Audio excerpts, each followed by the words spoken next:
이 시간 하나님께서 우리에게 주신 하나님의 말씀,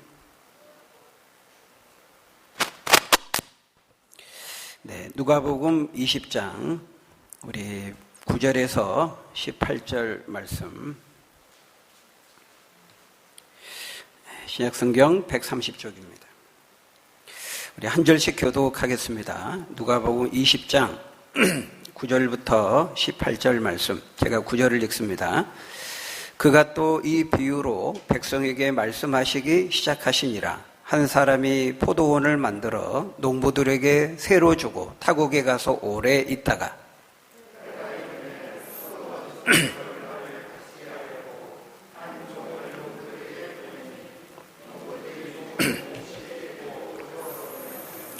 다시 다른 종을 보내니 그도 몹시 때리고 능욕하고 거저 보내었거늘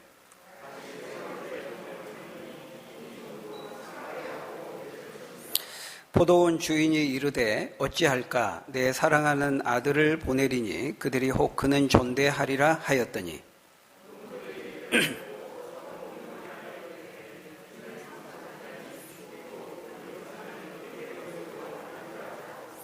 포도원 밖에 내쫓아 죽였느니라. 그런즉 포도원 주인이 이 사람들을 어떻게 하겠느냐?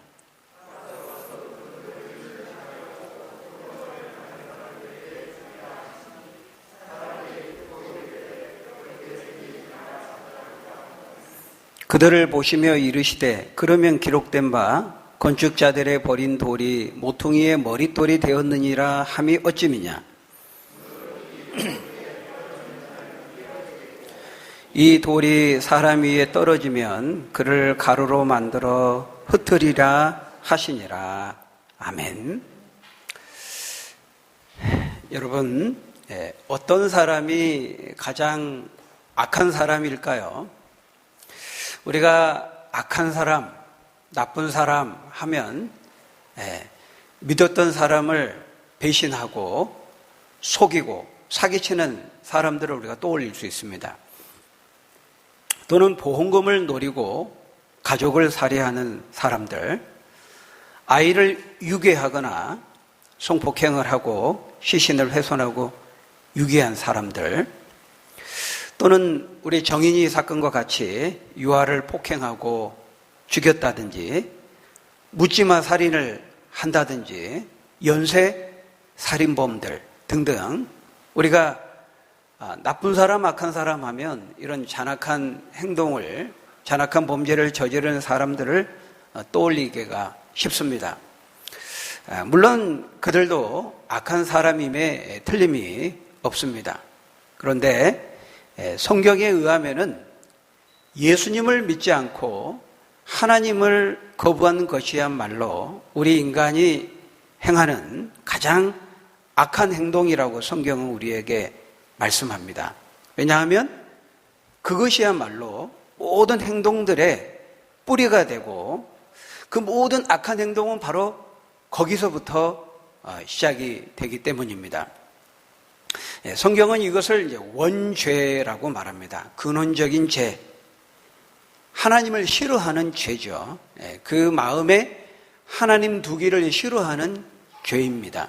모든 인간은 이 죄를 가지고 있고 부모로부터 유전적으로 이 죄를 물려받고 이 땅에 태어납니다. 그 원죄 때문에, 하나님이 싫어하는 그 죄 때문에 우리가 이 땅에 살아가면서 직접 스스로 죄를 짓는다고 말하죠.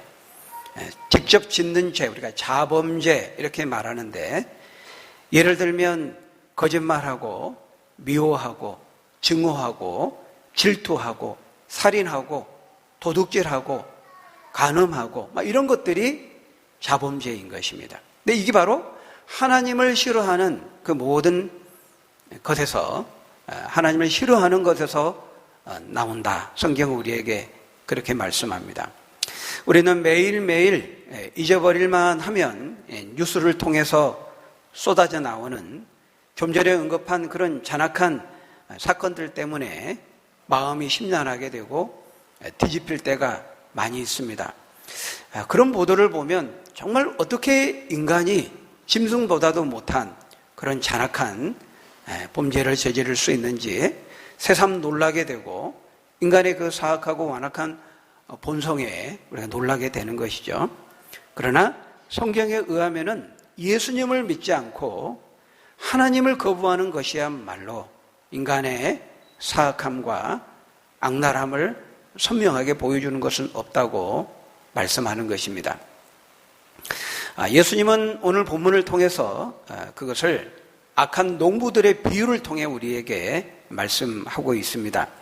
우리가 읽었던 9절에 보면은 한 사람이 이제 포도원을 만들어서 투자를 한 다음에 그것을 농부들에게 새로 주고 타국에 가서 오래 있었다 이렇게 말씀합니다. 그런 다음 이제 시간이 흐르고 때가 이름에 소출을 거둘 때가 되어서 즉 약속된 세를 받기 위해서 그때가 되었을 때 소출 얼마를 받으려고 이제 자신의 종들을 그 농부들에게 보낸 것입니다. 그런데 세를 내기는커녕 오히려 그 종들을 때리고 그 종들을 쫓아 돌려 보낸 것이죠.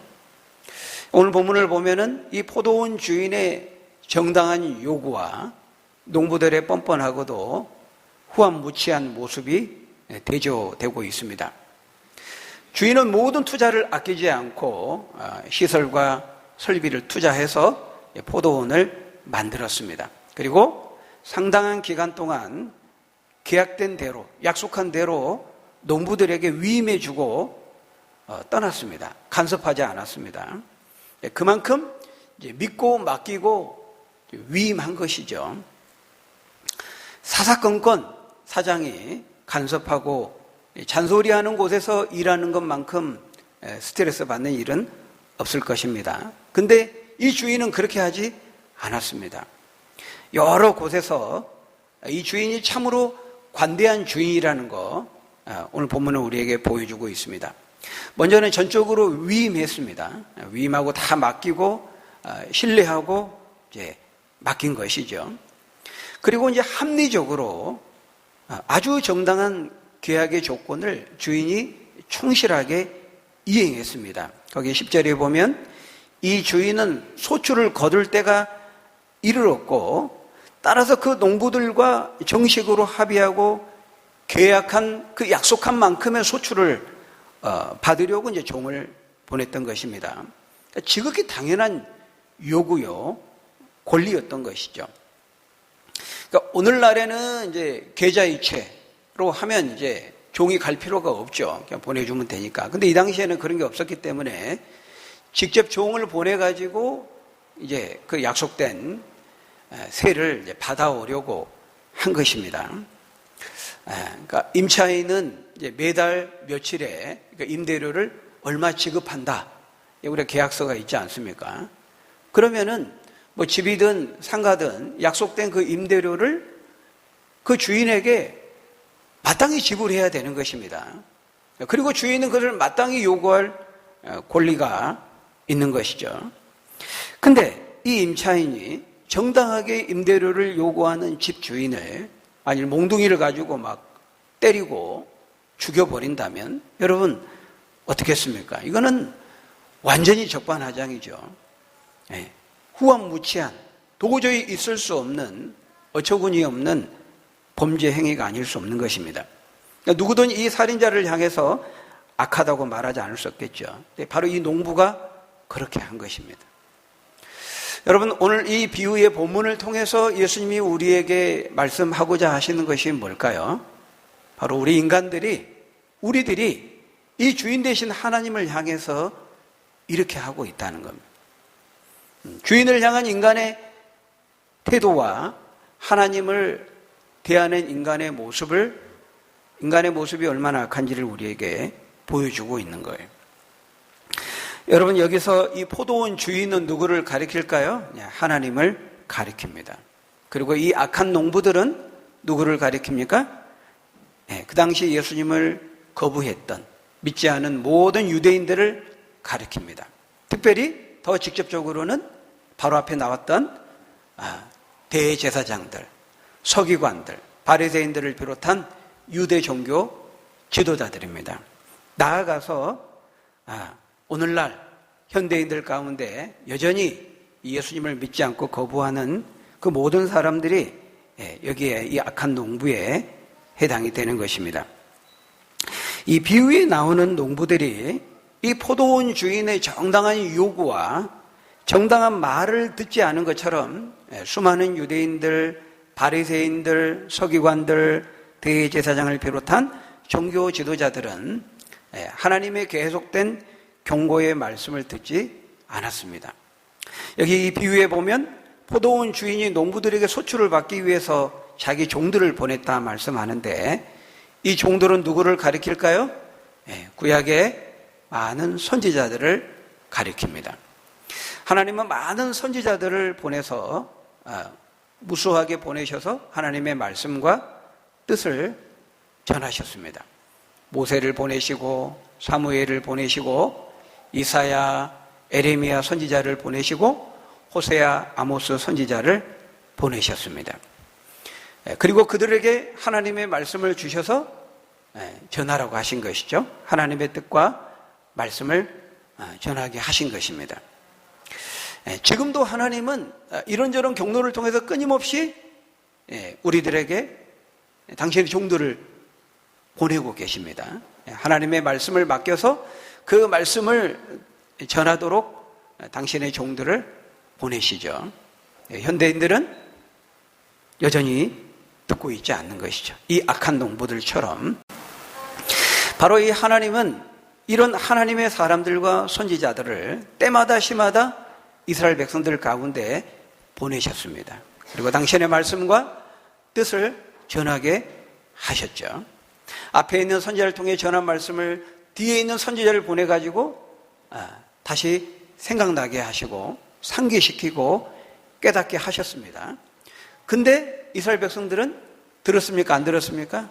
안 들었습니다. 한 귀로 듣고 한 귀로 흘려 보낸 것입니다. 그럴 때 하나님이 어떻게 하셨죠? 또 보냅니다. 또 보내요. 보내고 또 보내고, 이 선지자를 보내고 또 저 선지자를 보내고 계속 보내십니다. 엘리야 선지자를 보내셨다가 안 되려니까 엘리사 선지자를 보내십니다. 학개 선지자를 보내시고 또 스가랴 선지자를 보내시고, 이번에는 좀 다르겠지, 이번에는 좀 듣고 깨닫고 돌아오겠지, 회개하겠지 하시면서 보냈지만은 번번이 속으셨습니다. 그런데 속고 또 속으면서도 하나님은 그들을 쉽게 포기하지 않으셨습니다. 여러분 오늘 본문을 보십시오.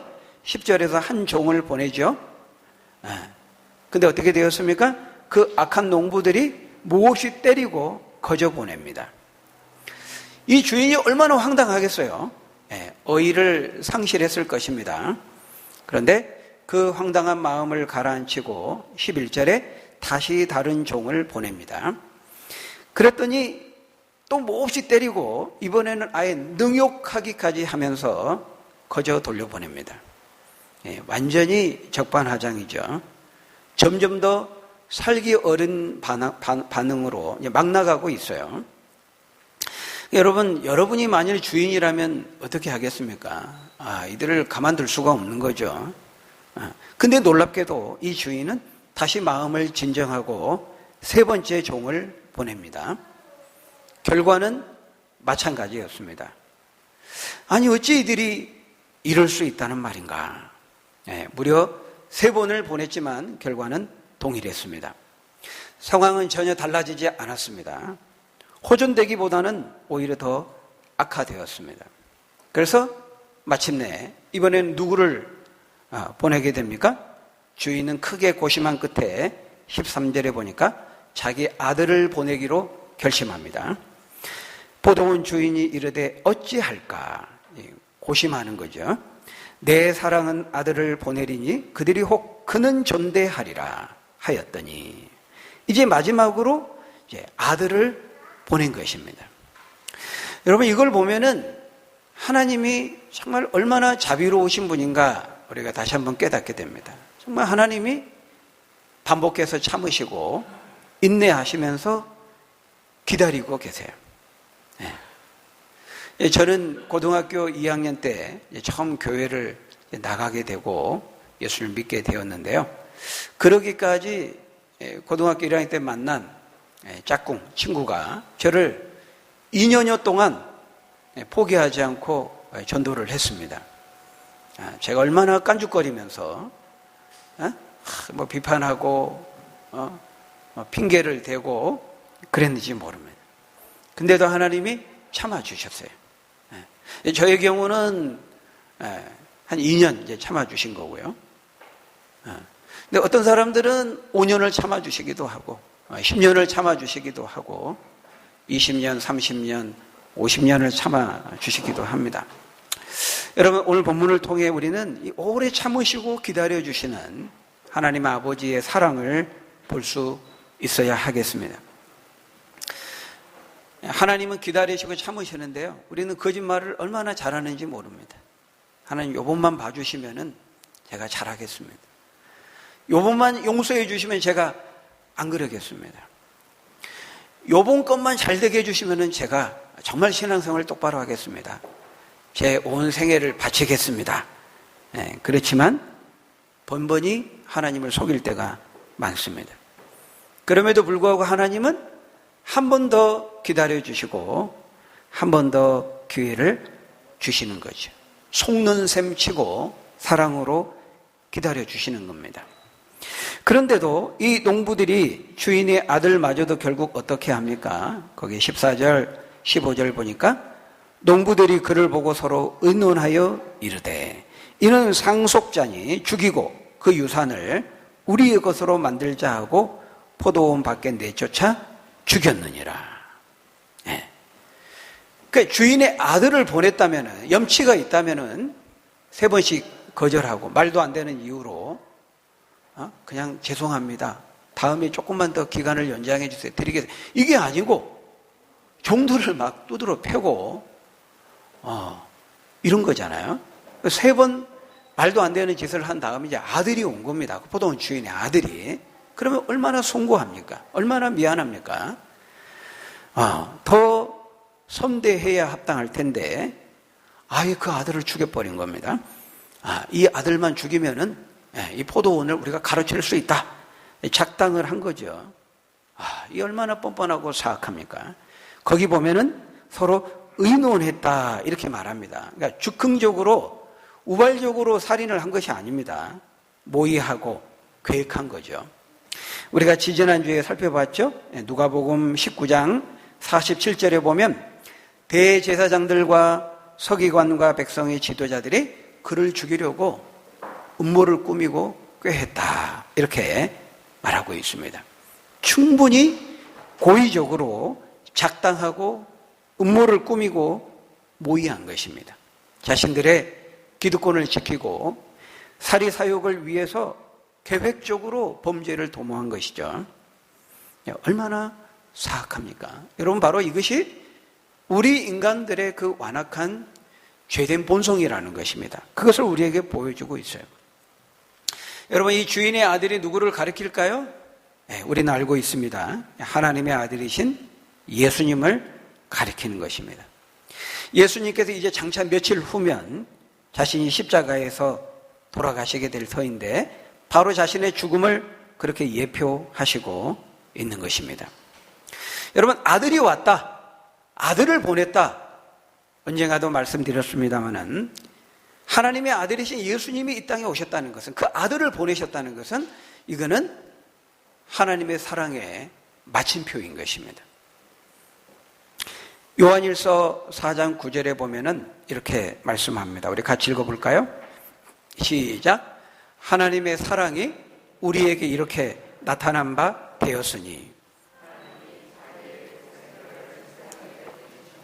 그로 말미암아 우리를 살리려 하심이라. 여러분, 하나님의 아들이 오셨다는 것은 하나님이 당신이 직접 오셨다는 것을 의미하는 겁니다. 포도원 주인의 아들이 왔다는 것은 주인이 왔다는 것과 같은 거예요. 하나님께서 당신 하나밖에 없는 아들이신 예수 그리스도를 이 땅에 보내셨다는 것은 이제 하나님께서 마지막 승부수를 띄운 것입니다. 예수님은 이 세상에 하나님이 내어놓은 이제 마지막 카드입니다. 히든 카드. 마지막 히든 카드. 이제 더 이상의 카드는 없는 것입니다. 그렇기 때문에 만일 이 예수 그리스도를 거부한다는 것은 마지막 하나님께서 내미시는 최후의 화해의 손길을 뿌리치는 것이죠. 근데 이 악한 농부들은 그 주인의 아들마저도 포도원 밖으로 끌고 가서 죽여버린 것입니다. 여러분, 오늘날 우리 현대인들에게 이 말씀을 적용한다면은 예수님을 믿지 않는다는 것은 곧 뭘 의미한다는 거예요?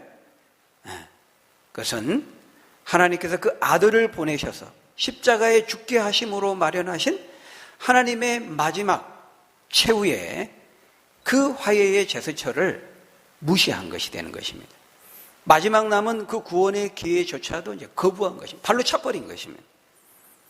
여러분, 그런 사람에게 남은 것은 최후의 심판밖에 없다고 말씀합니다. 여러분, 오늘 본문을 보세요. 그 아들을 죽인 사람들에게 기다리고 있는 것이 무엇입니까? 하나님께서 최후의 사랑으로 내미시는 그 화해와 긍휼의 손길을 거부하고 끝내 예수님을 믿지 않고 복음을 거부한 인생이 도달하게 될 결말이 무엇입니까? 거기 15절에 그런즉 포도원 주인이 이 사람들을 어떻게 하겠느냐? 와서 그 농부들을 진멸하고 포도원을 다른 사람에게 줄 것이 아니냐? 이렇게 말씀합니다. 예수님께서 여기까지 말씀하니까요, 그 말씀을 쭉 듣고 있던 사람들이 뭐라고 말합니까? 16절 후반절에 보니까 사람들이 듣고 이르되 그렇게 되지 말아지이다 하거늘. 여러분, 이때의 사람들이라고 하는 것은 앞에 나온 유대 종교 지도자들입니다. 예수님을 향해서 당신이 뭔데, 무슨 권위로, 누가 권세를 줘서 이 성전에서 이런 짓을 하느냐 말했던 바로 그 사람들이죠. 이 유대 종교 지도자들이 지금 예수님의 이 비유의 말씀에 완전히 푹 몰입이 되고 빠져 있습니다. 그래서 뭐라고 말합니까? 지금 그 질문이 자신들을 정죄하는 말인 줄도 모르면서 이렇게 말합니다. 그렇게 되지 말아지이다 하거늘. 그 말은 다시 말하면 그렇게 되면 안 되지요. 그건 당연히 그 농부들이 너무 나쁜 것이고 악한 것이고 그러면 그 주인이 와서 당연히 가만두지 않겠죠. 그렇지만 그런 비극적인 일은 일어나서는 안 되겠죠. 이렇게 대답을 하고 있는 것입니다. 사실 이게 지금 자신들을 향해서 정죄하는 그 예수님의 유도 질문인데 이제 거기에 그 이야기에 몰입되어서 그것인지도 모르고 이렇게 대답을 한 것입니다. 마치 뭐가 같냐면은 다윗이 밧세바와 간음하고 그 밧세바의 남편 그 충신 우리아를 죽이지 않았습니까? 그때 나단 선지자가 다윗에게 나와서 질문한 것과 같은 것입니다. 나단 선지자가 와서 말했잖아요. 다윗 왕이요, 당신은 어찌 생각하십니까? 어떤 부자에게 행인이 찾아왔는데, 손님이 왔는데 자신이 가지고 있는 그 많은 가축들은 내버려두고 이웃집에 그 어린 암양 새끼 딱 한 마리 가지고 있는 그 가난한 이웃집의 것을 빼다가 대접을 했다고 합니다. 왕은 어떻게 생각하시는지요? 그랬더니 다윗이 자기 자신을 향해서 말한 것인 줄은 전혀 생각하지 못하고 흥분해서 뭐라고 말합니까? 사무엘하 12장 5절에 보면 노발대발하면서 말합니다. 아니, 그런 못된 놈이 있느냐? 우리 이스라엘, 내가 통치하는 이 땅에 그런 나쁜 놈이 있느냐? 내가 하나님 앞에 맹세하노니 그런 놈은 마땅히 죽어 마땅하니라. 죽어야 할지니라. 내가 가만두지 않겠다. 이렇게 흥분하면서 말하고 있죠. 지금 그것과 비슷한 거라는 거예요. 예수님께서 일부러 그 사람들이, 종교 지도자들이 자신의 잘못을 스스로 깨닫게 하시기 위해서 유도 질문을 하고 있는데 그걸 모르고 지금 대답을 하고 있는 겁니다. 그런즉 포도원 주인이 오면 이 사람들을 어떻게 하겠느냐? 와서 그 농부들을 진멸하고 포도원을 다른 사람들이 주지 않겠느냐? 언젠가 주인이 다시 오면 그 악한 자들을 다 진멸한다는 것입니다. 그러니까 15절로 끝나는 것이 아니라 16절이 있다는 거죠. 15절은 예수님의 죽음에 대해서, 십자가 죽음에 대해서 말씀하고 16절은 부활로 시작되고 재림으로 완성되는 주님의 심판을 말하고 있는 것입니다. 사람들은 이 포도원 주인의 이 아들만 죽이면은 다 끝난다. 자신들이 생각하는 대로 완전 범죄를 이룰 수 있다고 생각을 한 겁니다. 예수님만 십자가에 죽이면은 우리가 승리한다고 생각한 겁니다. 심지어 예수님을 믿는 제자들도 예수님이 십자가에 죽으면은 실패로 끝났다고 생각했고, 이 대제사장들, 바리새 서기관들, 유대 종교 지도자들도 마침내 예수님의 십자가에 죽임으로써 우리의 승리로 끝났다 이렇게 생각한 것입니다. 근데 여러분 알고 보니까 그 끝이 아니었다는 거예요. 죽은 아들이 3일 만에 다시 부활하고 승천하신 다음에 다시 오신다는 겁니다. 그게 뭡니까? 예수님의 재림이죠. 재림. 그것을 예수님은 지금 이 모퉁이돌, 버린 돌과 모퉁이돌을 사용해서 설명하고 있습니다. 우리 17절, 18절 한번 같이 읽어보겠습니다. 17절, 18절 시작. 그들을 보시며 이르시되 그러면 기록된 바 건축자들의 버린 돌이 모퉁이의 머릿돌이 되었느니라 함이 어찌미냐. 무릇 이 돌 위에 떨어지는 자는 깨어지겠고 이 돌이 사람 위에 떨어지면 그를 가루로 만들어 흩으리라 하시니라. 예수님께서 십자가에서 죽으시고 사람들에게 멸시와 조롱을 받는 것은 건축자들의 그 비유를 생각한다면은 마치 건축자들이 이 돌을 쓸모없으니까 자재를 그냥 쓰레기 폐기물 처분한 것처럼 버린 것과 같다 이렇게 설명하고 있는 것입니다. 건축을 하는 분들, 인테리어 하시는 분들은요, 딱 그 자재를 보면 압니다. 요거 요만큼 잘라서 쓰면 저기다 쓰면 되겠다. 이거 도저히 쓸모가 없겠다. 이거 버려야 되겠다. 딱 보면 아는 겁니다. 쓸모가 있는지 이 자재가, 재료가, 또 쓸모가 있으면 어디에 쓸 수 있는지를 금방 알죠. 근데 이것은 보니까 아무런 가치가 없고 어디에도 쓸 데가 없다고 생각하니까 이제 폐기물 그 마대 주머니에 이제 넣어서 버리는 거죠. 폐기 처분하는 것입니다. 그와 같이 지금 사람들이 예수님의 십자가에 못 박혀 죽인 것은 무엇과 같으냐? 예수님이 쓰레기 취급을 당한 것과 같다는 거예요. 사람들에게 건축자들이 이거 쓸모없는 거네, 폐기물이네, 이게 버린 것처럼 건축자들의 버린 돌이 되었다는 것입니다. 근데 이게 폐기물인 줄 알고 버렸는데 알고 보니까 엄청나게 귀한 보석이었던 것입니다. 보물이었던 것입니다. 모퉁이돌이었던 것입니다. 주춧돌이었던 것입니다. 건축에 있어서 굉장히 중요한 건축 자재 모퉁이돌이었던 것이죠. 이 모퉁이돌이라는 것은 기둥과 주춧돌을 말하거든요. 오늘날에는 이런 기둥을 철근을 넣어가지고 철근 콘크리트로 합니다만은 그 당시에는 이제 큰 돌을 직접 세워가지고 그걸 연결해가지고 이제 건축물의 기둥을 세웠던 거예요. 그러니까 굉장히 중요한 거죠. 모퉁이돌, 주춧돌. 처음에는 쓸모없는 돌인 줄 알았는데 모퉁이돌이었던 것입니다. 가장 중요한 모퉁이돌을 건축자들은 모르고 이제 버렸으니까 얼마나 큰 손해를 당한 것입니까? 그렇게 건축자들이 낭패와 손해를 겪는 것처럼 예수님을 버리고 거부한 사람들 역시 그렇게 된다는 것입니다. 결국 그들은 하나님 나라에 들어가지 못하게 되고 무서운 심판과 비참한 인생의 결말에 이르게 된다는 것이죠. 지금 예수님은 자신을 중심으로 세워질 그 하나님 나라를 건물이 세워지는 건축에 비유해서 말씀하고 있는 거예요. 예수님이야말로 하나님 나라의 중심이고 기둥이고 모퉁이돌이고 주춧돌이라는 것입니다. 예수님 없이는 하나님 나라가 세워질 수 없고 완성될 수 없고 예수님을 통하지 않고는 누구도 하나님 나라에 들어갈 수 없다는 것이죠. 여러분, 이 모퉁이돌 대신 예수님을 여러분 인생의 주춧돌로 삼으시기를 바랍니다. 여러분 가정에 주춧돌로 세울 수 있기를 바랍니다. 여러분, 예수님이 있는 인생과 없는 인생은요, 엄청난 차이가 있습니다. 조금 더 멋진 건물을 짓느냐, 그렇지 않느냐, 그런 차이가 아닙니다. 예수를 믿으면 우리 인생에 조금 사는데 도움이 되고, 보탬이 되고, 안 되고, 여러분, 그런 문제가 아닙니다. 죽고 사는. 죽어도 영원히 죽고, 살아도 영원히 사는, 인간이 죽느냐, 영원히 죽느냐, 사느냐는 일생일대의 가장 중요한 문제고, 가장 큰 차이를 만들어내는 것인 것입니다. 이 예수님을 믿지 않는 인생이 어떻게 된다고 말하고 있어요? 예수님 없는 인생은 거기 18절에 보니까요, 깨지는 인생이 되고 박살나는 인생이 되고 가루처럼 흩어지는 인생이 되고 만다는 거예요. 하나님의 심판과 영원한 형벌을 받으면서 슬피 울며 이를 갈게 될 것이다, 이렇게 말씀합니다. 인간이 도달할 수 있는 가장 비참한 결말에 이르게 된다라는 것이죠.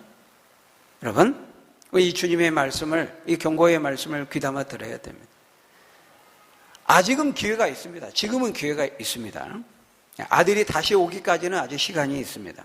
그러나 그날은 도둑같이 온다고 말씀하셨어요. 방심해서는 안 돼요. 나는 아직 젊으니까, 나는 아직 시간이 있다. 방심해서는 안 되는 것입니다.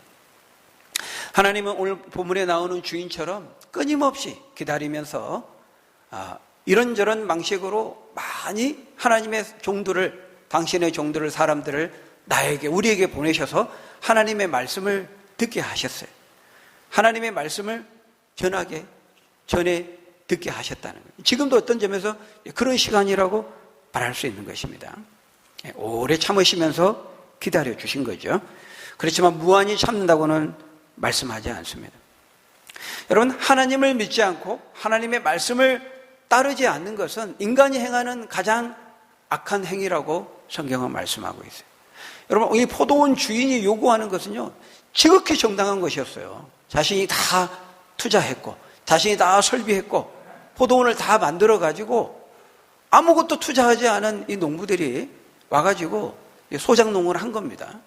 그 약속된 주인의 일부를 돌려주고 나머지 이제 자신들이 가지면 되었는데, 주인은 신실하게 약속을 이행했어요. 근데 이 농부들은 자기 마음대로 계약을 파기하고 전혀 주지 않고 아예 그 포도원, 주인의 포도원을 가로채 버리려 한 것입니다. 너무나 사악한 것이죠.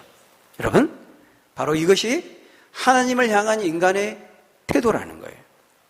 하나님을 대하는 우리 인간의 모습이라는 것입니다.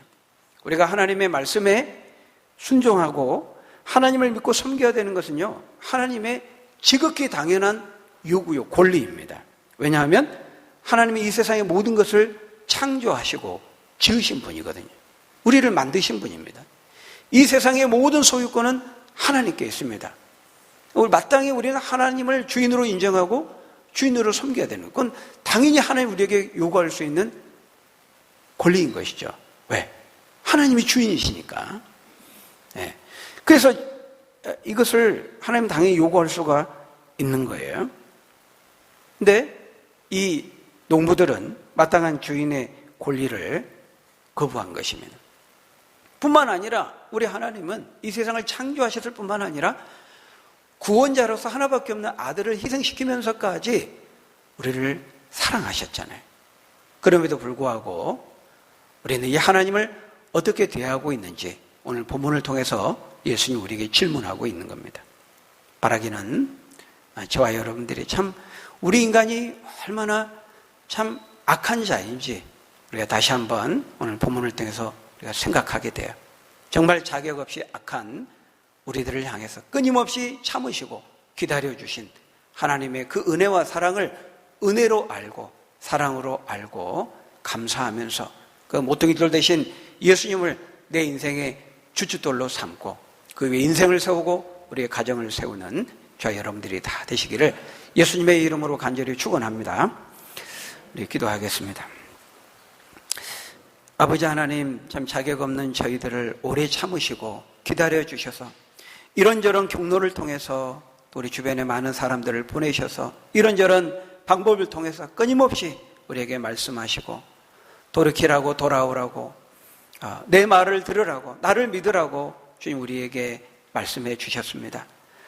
오래 참으시고 기다려 주시는 그 하나님의 사랑에 대해서 그 진심 어린 주님의 충고와 경고의 그 말씀에 대해서 우리가 어떻게 반응했는지 주님을 어떻게 대했는지 우리가 생각하게 됩니다. 주님의 사랑을 사랑으로 알고 자격 없는 우리에게 아들을 희생시키면서 베푸신 그 은혜를 은혜로 알고 감사하며 그것을 누리며 알지 못하는 사람들에게 증거하며 살아가는 우리 모두가 될 수 있도록 하나님 축복해 주옵소서.